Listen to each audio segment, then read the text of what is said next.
তার লেখনীর মাধ্যমে এদেশের মানুষ আপনার জনতা অনুপ্রেরণা পেয়েছে। কবি আব্দুল হাই শিকদার আমাদের আজকের এই প্রধানমন্ত্রী প্রোগ্রামের তিনি ইতিমধ্যে আমাদের মঞ্চে উপস্থিত হয়েছেন, মঞ্চে আছেন এবং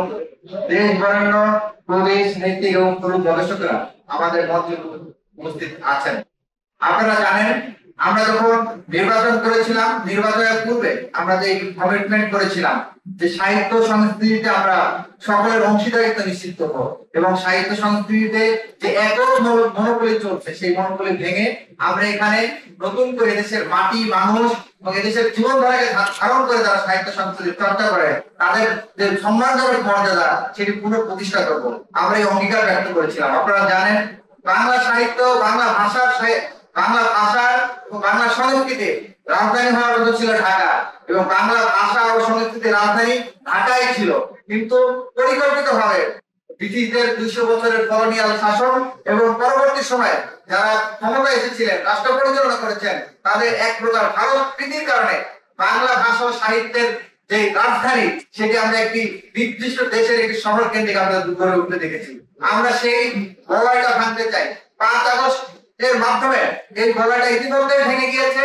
কিন্তু এখন যেটি প্রয়োজন যে আমাদের মাটি মানুষ এবং কৃষিকে ধারণ করে এদেশের জীবন এদেশের মানুষের জীবন ধারাকে ধারণ করে যে সকল মানুষ সাহিত্য সংস্কৃতির চর্চা করেছেন তাদেরকে নিয়ে যদি আমরা ভালো করে বৃহৎ পরিসরে তাদের চিন্তাগুলো আমাদের মাঝে পুনরায় আমরা চর্চা করতে পারি, তাহলে বাংলা ভাষা সাহিত্যের এবং সংস্কৃতির যে রাজধানী বিদেশিদের হাতে আছে সেটি বাংলাদেশের হাতে এসে পৌঁছাবে এবং ঢাকার হাতে এসে পৌঁছাবে। আমাদের একটাই কমিটমেন্ট, আমাদের দৃঢ় সংকল্প বাংলা ভাষা এবং সংস্কৃতির রাজধানী হবে ঢাকা এবং ঢাকা থেকেই বাংলা ভাষা ও সংস্কৃতির উপর আধিপত্য বিস্তার করা হবে। বাংলা ভাষার দিক নির্দেশনা ভবিষ্যৎ পথ নির্দেশনা সেটি ঢাকা নির্ধারণ করবে, কলকাতা নয়। আমরা আরো মনে করি যে দীর্ঘদিন যাবত আমাদের সাহিত্য সংস্কৃতিতে যারা পিছিয়ে পড়া ছিল যাদেরকে পরিকল্পিত ভাবে যাদের চর্চাগুলোকে